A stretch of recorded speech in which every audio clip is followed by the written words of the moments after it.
welcome to another video where we are exploring a whole other set of recipes for tonight's dinner. Today we have, I'm right now in the middle of slicing cabbage for a carrot cumin coleslaw, and then we're going to have a buttermilk baked chicken. I bought buttermilk all at once because I actually had these two recipes in mind. And then we're also going to make a family recipe of cottage cheese pasta. I know that doesn't sound that good, but it's really good. So I've shredded my cabbage, carrots, and I've diced in the peppers. And now I'm about to add the canola oil and the rest of the spices. I have to say, this is one of my first times making coleslaw. I'm not a huge coleslaw fan because often there's just a lot of mayonnaise and you kind of miss the whole veggie carrot part of the coleslaw. But this one is just using canola oil and lime juice, so it makes it much better, and you feel a little healthier eating it. Before we get started on the chicken, I have to tell you one story. I'm a little out of breath because just now the recipe called for Parmesan cheese. I pull out my Parmesan cheese, there's nothing in here. So what do? I run downstairs to the store downstairs, they don't have any. So I run about a quarter mile sprinting. In a dress, you say?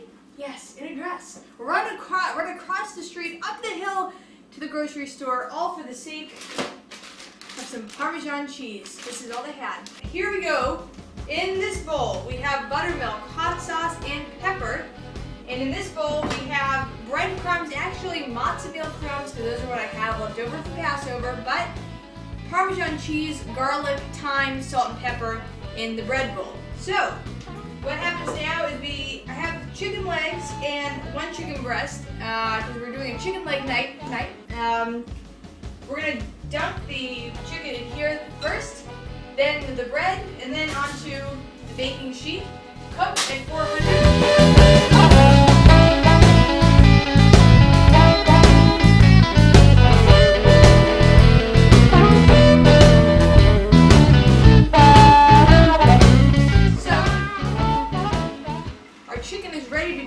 In the oven. But in the meantime, as usual, it's cleanup time.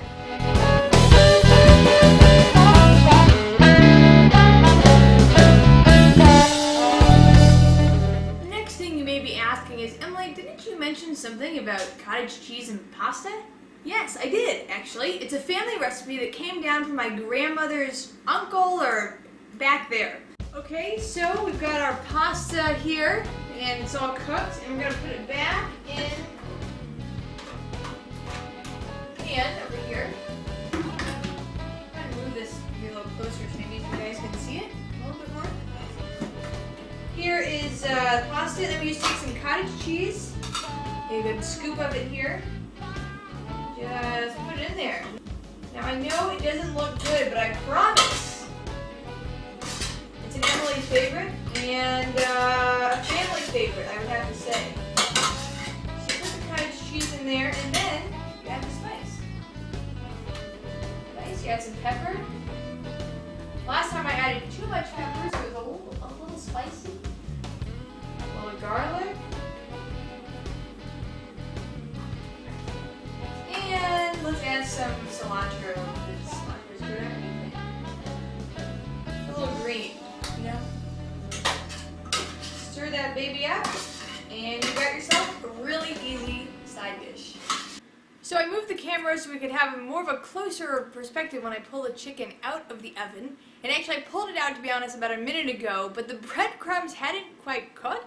And I don't know why that is. Maybe it's the Passover breading doesn't quite work. But what I did is I poured a little bit of olive oil over it, so now we're going to check after a couple of minutes of the olive oil kind of soaking into the breadcrumbs, having them moisten and kind of go into the chicken. Let's try now.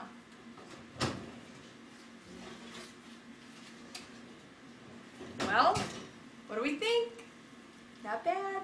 The olive oil definitely did the trick. It looks a little better. Let's take a look. You see that? Oh yeah. Well, that's it. We've got our pasta. Oh, I should probably show you what that looks like too.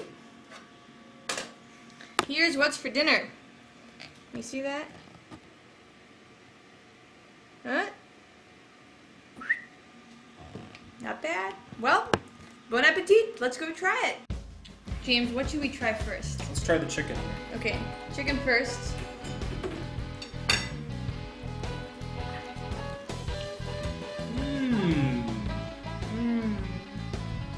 It's nice. It's got a nice zestiness to it. Very crispy. A little olive oil helps kind of moisten up the breadcrumbs. That's right, but it's nice, it's light and zesty. It doesn't really overpower you like maybe a piece of fried chicken would. It doesn't feel greasy at all. It feels very healthy while delicious at the same time. Right, and how about the coleslaw?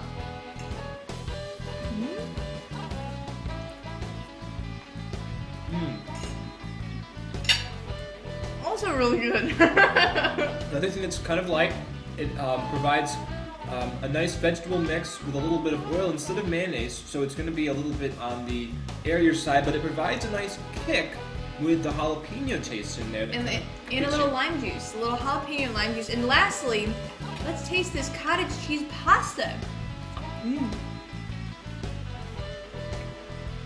Well, it's good. It could use a trip in the microwave, but besides that... It's true. It's been sitting out waiting for the chicken.